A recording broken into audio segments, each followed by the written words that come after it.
Welcome to it, sports fans. It is the MKT Show, 2nd of February, shortest month of the year. Good for us. Good for everybody. Welcome to it, MKT, the MKT Show, right here on Cliff Central Sport. Good to have you with me on this fine Tuesday. It's been good. The day after, of course, the transfer window closed. So if you're a football fan, big weekend for you. Some terrible news if you're a cricket fan. We'll get into that. We'll finish off on Australia cancelling the tour. Plenty to talk about today. But where I thought the Arsenal, it's a disaster. It's a disaster. I know a lot of Arsenal fans think Arteta's gotten rid of Deadwood.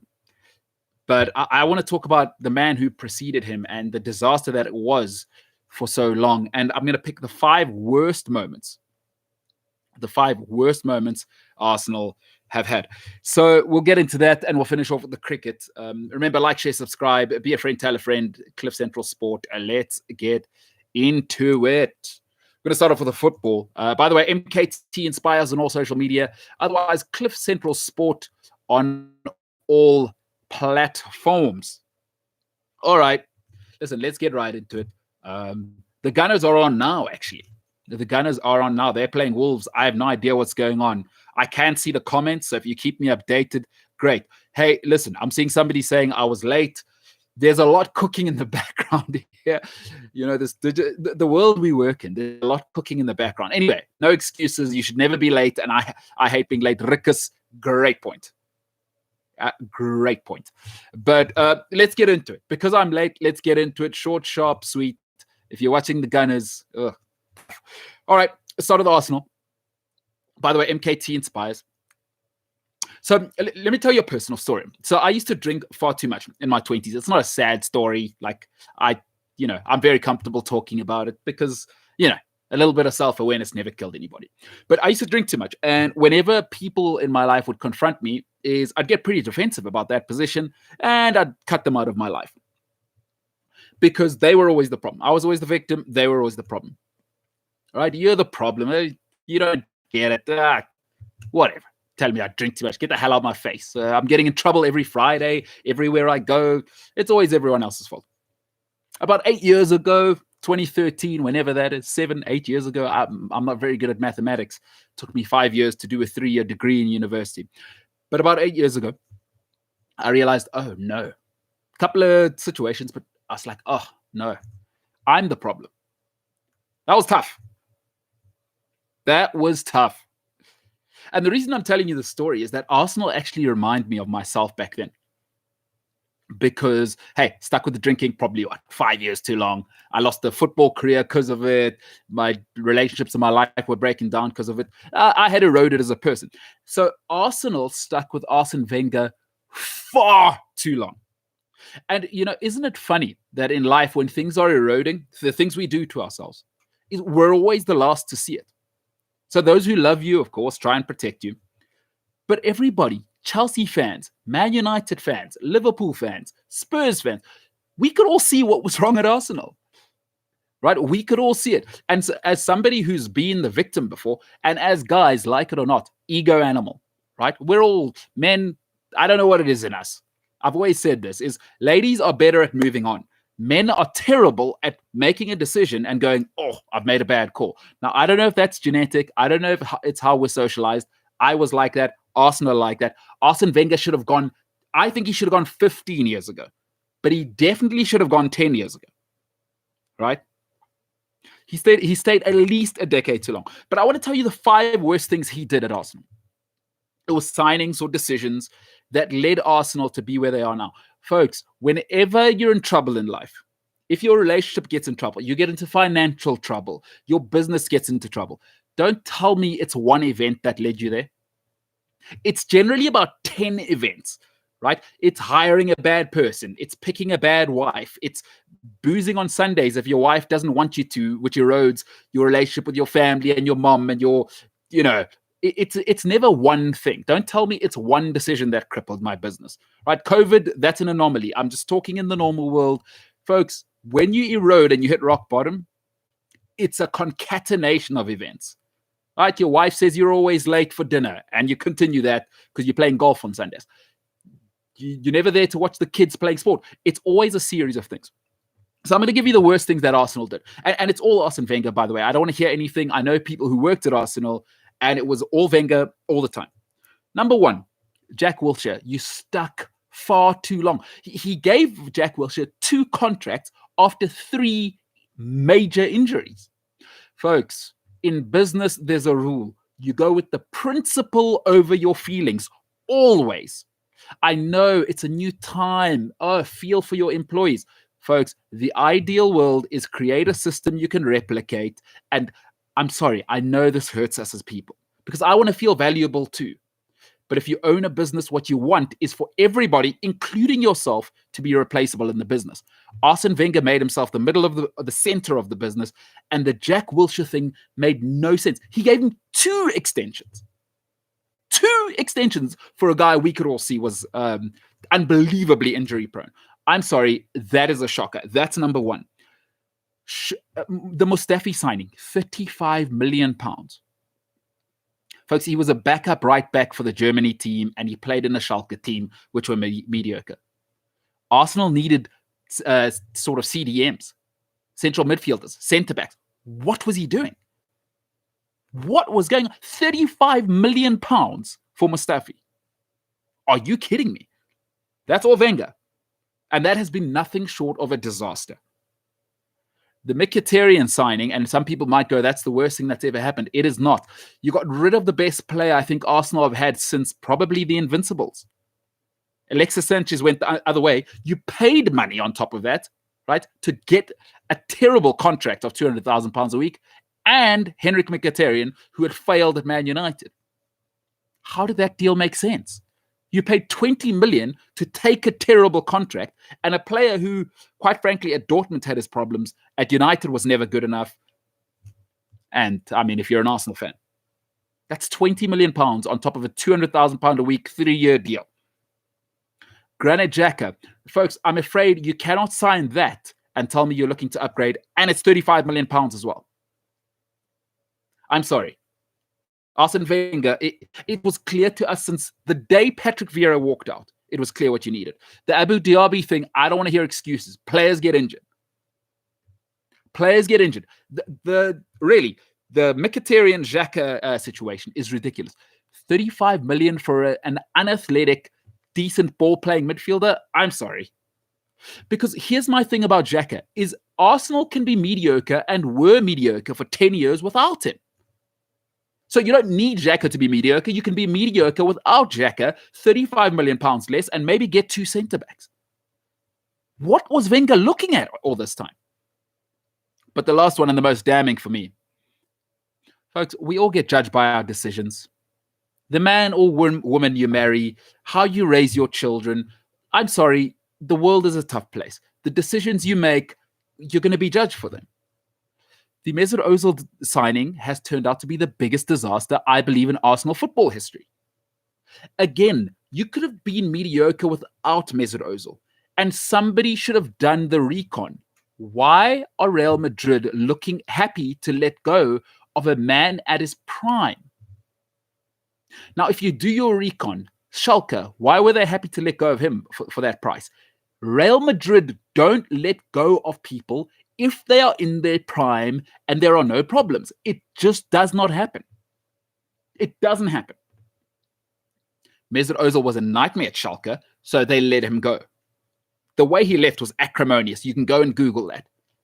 Real Madrid, it was ugly in that last season. Mourinho, there was all sorts of splits in the dressing room, and Mourinho loved the talent, and a lot of the Real Madrid players didn't want to see him go, but the upper management said, we've seen enough. And trust me, Mourinho doesn't lose players he wants. The only time was when Zlatan, and that was out of his hands. Zlatan went from Inter to Barcelona. That was out of his hands while he got Samuel Eto'o in return. So some might say an upgrade. But folks, Jose Mourinho doesn't let go of players he wants. Mesut Ozil, it wasn't a talent thing. It was a character thing. Arsenal didn't need a liability. Because what he is a liability. The old school number 10 is dead in modern football, folks. I'm sorry. It's dead in modern football. Why was Wenger signing that? Because Arsenal's problem was never attack. They were scoring lots of goals. For the money you paid Xhaka, for the 2 deals you gave him, the second deal made no sense before Wenger left. It is a calamity of a contract. It cost Arsenal about 80 million pounds for the entirety of the Ozil deal. That is a disastrous situation. Because I'll tell you what, you were Europa League without him, you were Europa League with him. I'm sorry, you judged on your decisions. That's all Wenger all the time. Arteta has no shot. I'm sorry, Arteta has no shot, because I hear people now all of a sudden saying, oh, he's getting rid of the deadwood, we're turning it around, that's going to happen now. Folks, this is what Nokia thought. This is what Kodak thought. By the way, whilst you're mucking about in business, do you think Tesla is stopping? Right? Do you think Mercedes-Benz take 10 years off because you take time off? If you're Arsenal, I have some bad news for you. Arteta has no shot over the next 5 years, because Chelsea have not stood still. Spurs have not stood still. Leicester have not stood still. City, Man United, they've continued to spend 150, 200 million. Yes, they've made mistakes, but they've continued to spend. Arsenal are 5 years behind the base level of being in the top four. Forget about being in the top four. Arteta has no shot, because he has to do something simultaneously, which is impossible. He has to rebuild the quality of players. No top-tier players. Not one top-tier player in the world is coming to Arsenal. And don't give me Aubameyang. I've watched him sulk for the last 2 months. No top-tier player is coming to Arsenal. So that's a write-off. Forget that until you get back in the Champions League. And Arsenal are not getting back in the Champions League. I'll give it 5 years. No, they're getting nowhere near it. Forget it. Arteta has no shot. And then the other thing he has to do is establish culture. And folks, with young people, it's impossible to have culture. There are no leaders at Arsenal. And the problem with leadership is it's Granit Xhaka. Is that what it is? He's not good enough to be in the team. He may have to go at the end of the season. You've seen Granit Xhaka fall out with the fans twice. That's a character problem. My old man used to say, when people show you who they are, believe them the first time. If Xhaka turns on the club the first time, okay, he's turned on you twice. And that's where you want to look for leadership. You want Bukayo Saka looking at Xhaka, right? Is that what you want? Emil Smith Rowe. Do you want him throwing the Arsenal shirt on the floor every time he's not feeling well? Every time the fans boo a little? Arsenal have no shot. It's impossible to rebuild quality and culture at the same time. Is nearly impossible. Give it 5 years, and this is all Wenger's fault. I'm sorry. City, Liverpool, Chelsea, Leicester, Spurs, United are too far ahead. Folks, everybody relaxed in the car business. Toyota will tell you they relaxed. Tesla didn't. Elon Musk said, I'll tell you what. I'll show you how this thing's done. Everybody took their foot off the gas, to use a bad pun, and Tesla are here. Right? Microsoft, they looked a little bit away and they got away from their core competencies. And what happened? Steve Jobs. Folks, the business world doesn't stand still, and Arsenal forgot that. I just want to say on the Arsene Wenger thing, when you make things about you in business, which is what he did, you must have all of the blame, because you got all of the credit. And it's hard. It's hard for Arsenal fans to say this. But Mr. Wenger was the problem and nobody else. Because he got all the credit. He's the genius. He's the maestro. And he really monopolized, oligopolized the power at Arsenal.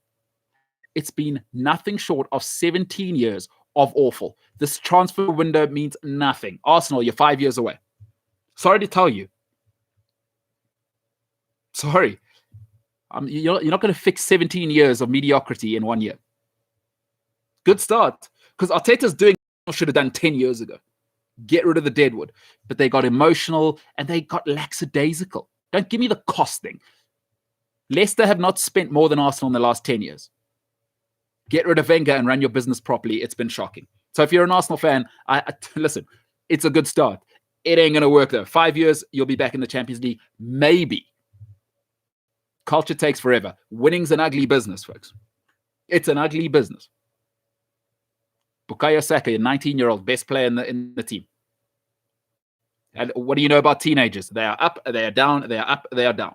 To win, you got to be at a 7 all the time. Remember, just want to finish off on this. Winning consistently is not about your potential, right? Everybody can play at a 10. What's your flaw? And why have City, why have Chelsea, why did United win so much? Is that their flaw was about a 6.5. So the worst, on a terrible day, just through grit and character, 6.5 out of 10. No, you catch them on a bad day for you. They're a 10, and then they're unstoppable. Problem with Arsenal is on a bad day, right, is they're a 2. On a great day, they're a 9. On a bad day, they're a 2. That won't get you in the Champions League. Not with Leicester, not with Spurs, not with Chelsea, not with Liverpool around. I'm sorry. Sorry, Arsenal fans. It's a tough world. Business is tough. All right, take some comments quickly before we get into it. Matt Kites, I hope I'm saying that correctly. Matt says, hey, what's up? Loving the content. Awesome. Matt, plenty of cool news to come. I'm hoping to have something at the end of the week for you. Rika says, I was looking forward to the Aussie Test series. Hey, we're going to get into that. I'll get into why that may be good news, in fact, that it's cancelled. And Rika says, speaking about Alexis Sanchez, I see that he is a flop at Inter as well.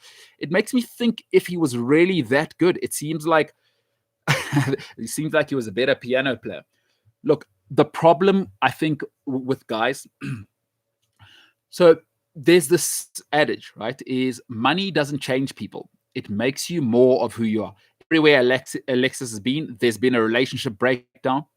And the problem with him is, you know what they'll do in sport and in business, is they'll tolerate you until they can replace you. And Alexis's problem is that he probably had Alexis talent, but he had Ronaldo ego. Whereas Ronaldo probably has Ronaldo talent and what we call maybe Alexis ego. Ronaldo probably doesn't realize, how good he is. There's an interesting thing in psychology called the Dunning-Kruger effect. You can go and look that up, and it's famously, people of a high competency actually often underestimate their own ability, and they constantly are driven more. People with less ability, they tend to overestimate their ability. The Dunning-Kruger effect, a very interesting psychological sort of study, and you can go and look that up. And I think Alexis is that. He's got Alexis ability and Leo Messi ego. The thing about sportsmen, especially those apex predators, is they can spot you a mile off. No, it's Alexis, you're not going to be that.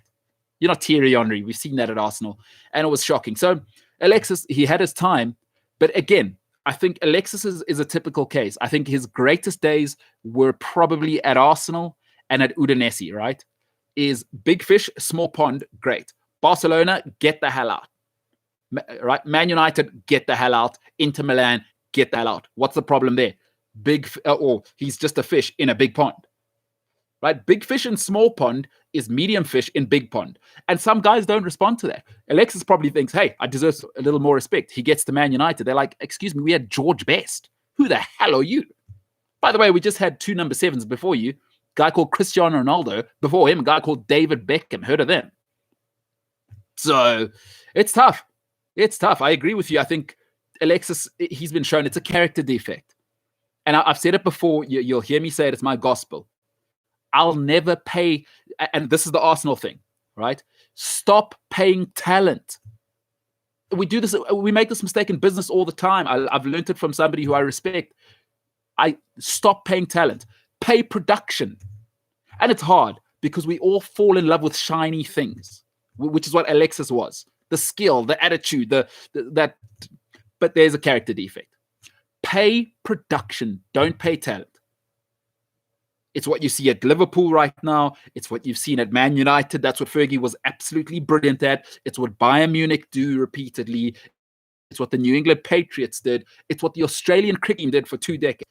Pay production. Don't pay talent. There's talent everywhere.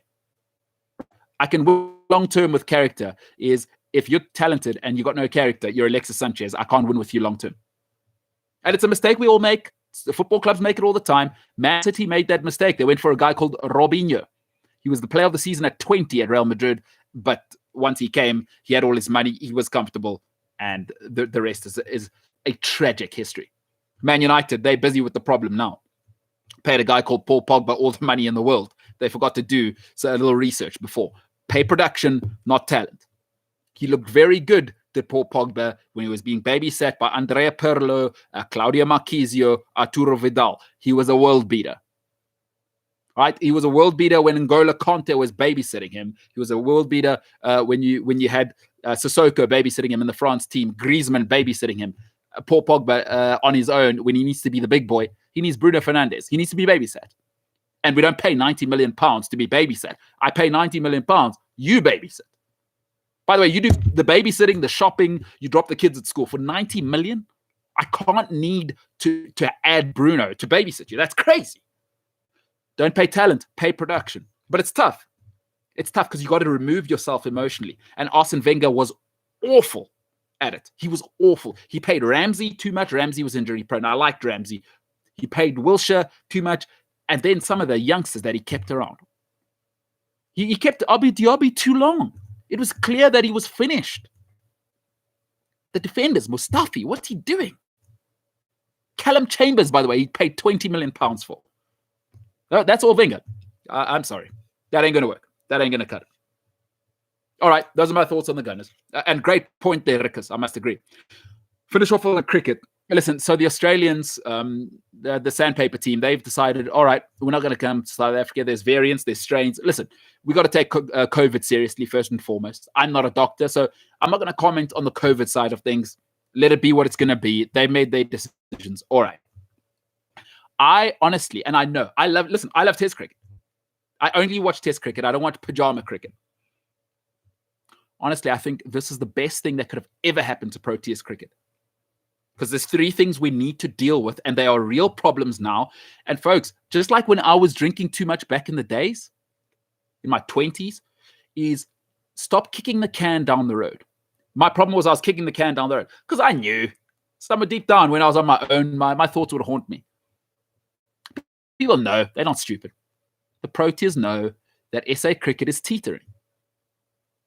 And if you can't admit it, you're the problem. Folks, be grown-ups, right? SA cricket is not what it should be. We've got the best athletes in the world. I don't care what anybody says. I'll give you us. I'll give you America, right? We constantly churn out the best cricketers. Go and look at England's team. They're basically funded by the Natal Midlands. Just take the kids out of the Natal Midlands and out of the Free State, right? Go and look at Australia's team. Who's their best batsman? Steve Smith, and who's the next guy? I'm just saying. Andrew Strauss, where's he from? Kevin Peterson, where's he from? Folks, SA cricket's a mess. And sometimes you need to hit rock bottom to hit the existential crisis to know that you've got problems. SA cricket needs to reorganize, and it needs to happen now. Don't let a pandemic go to waste. I know, as a cricket fan, it hurts me. I want to play Australia. I want to beat Australia. Especially after they just lost to India. I'd like to pile on that. I'm not sure we could beat them. But here's the three things we need to sort out in SA cricket now. Like, not tomorrow, now. They're a disaster. We've got too many athletes, no administrators. But the three things, by the way, could we sort out? We'll start with this one. Number one, sort out the academy pipeline. Why are we not competitive at under 19 level anymore? That's not an athlete or a quality problem. Our schools go and dominate in cricket across the world all the time. Our cricketers go and play county cricket. Go and look at the county cricket scene. Look how many South Africans are there. Our cricketers go and dominate in IPL all the time without playing for the Proteas. There's a disconnect. Our under-19s are no longer competitive. Our kids are going to Australia. They're going to England. There's a problem. Sort out the pipeline. Listen, let the B and C grade kids go. I don't care. Keep the A grade kids. It is your job as Cricket South Africa to find a way to create a pool of money to keep the best 5-6 kids that come out of a high school in South Africa every year. We have the best schools in the world. That's number one. Sort out the academy. The pipeline goes high school, provincial, Proteas. Sort that out. Sort it out. If the Americans can sort it out with college football and basketball, what is the problem? Copy, paste. Number two, could we please train some coaches? I speak to people that have high performance academies in this country. Every coach there is from New Zealand, Australia, England. We have no coaches in this country. That is an administration problem. Folks, that ain't going to work. You cannot have, right? What you cannot have is too many players for administrators. That's a mess. Talent has to be managed. I don't care how talented you are. You can't win if that hasn't got a direction. Train coaches. We need to do that. It's urgent. It's a pressing matter. We're churning out too much talent. Lastly, sort out the local structure. Those who don't know, there's 15 teams that are going to be in the local tournament. 15! We could barely run 6. We could bet we don't have enough administrators to administrate 6 local teams. 15. This idea that you're entitled to be a professional sportsman in this country is sickening. 6 teams is more than enough. 15 provincial teams. Who's going to run that? Folks, we can't even run the Protea team professionally. That's one team. Where are you going to get? You're probably going to need 65 to 70 quality administrators in cricket to run 60 or 15 local teams. We can't even run the Proteas. That's one team. Come on. Sort out the academy pipeline, train coaches, right, and reduce the local teams to 6. I'm sorry, you're not entitled to be an elite sportsman. Otherwise, it's not elite. It is not an open gate. It's not Montessori. It's not open gate garden at my nieces and nephews' house. Everybody can play. You've got to be brilliant to get into provincial. Or you had to be at a stage. You should be brilliant to get into provincial. You should be transcendent to get into the Proteas. But again, that's linked to get the pipelines right. High school, provincial, Proteas. Once you get that right, because you'll have the right coaches. And by the way, coaching is not just about the fundamentals. Great coaches know what to look for, technically and mentally. So you train the coaches, you take care of some problems, and that'll lead to you not needing to have 15 teams. 15 doesn't make sense. You're diluting an already diluted pool. Our best players are now going to England. This is crazy. 15 local teams we'll have next year. Or this year. Sorry, it's 2021. I keep forgetting it's 2020 part 2. Those are my 3 things. I'd love to know what cricket fans think. But for me, this is a blessing in disguise. Stop kicking the can down the road. At some stage, you're going to have to pick that can up. Folks, can we just get some grown-ups at Cricket South Africa? Please. Listen, don't let a pandemic go to waste. Those are my thoughts. All right, let's finish off with Rikus. Rikus says, do you think that we could have beaten the Aussies? I think they would have destroyed us. Their team is much more settled. They have 2 batsmen in their middle order, averaging over 60. Rikus, I think it would have been a little bit embarrassing for us. And actually, this Aussie team, they're probably not that good. And you've nailed it, Rikus. All they have is 2 batsmen. The one thing Australia don't have, which they've had forever, is Warner's injured, right? They can't get another opening batsman. Warner's injured, right? He probably wouldn't have played. And you know, Australia's strength has always been what? They had Damien Martin at number 6. Remember when they were dominating cricket? Damien Martin was 6, Gilchrist was 7. They've got some sort of, they got some issues because I don't think T-Payne's good enough. And who's their number 6? They don't know. So I think maybe we had a shot, but because our strength is our bowling, I think we could have taken care of the top order. Could we have got Labuschagne and Smith out twice? I don't think so. Because their bowling's better than ours, actually, right now. I like our guys, but an injured Rabada's just coming back. I think Ngiti is still overweight, which infuriates me more than you can ever imagine. So he won't be firing for a while until his conditioning is right. I like Nortje, but he's still young. He's still raw. And when you come up against Australia, remember, they don't beat you just on the field. They get into your head.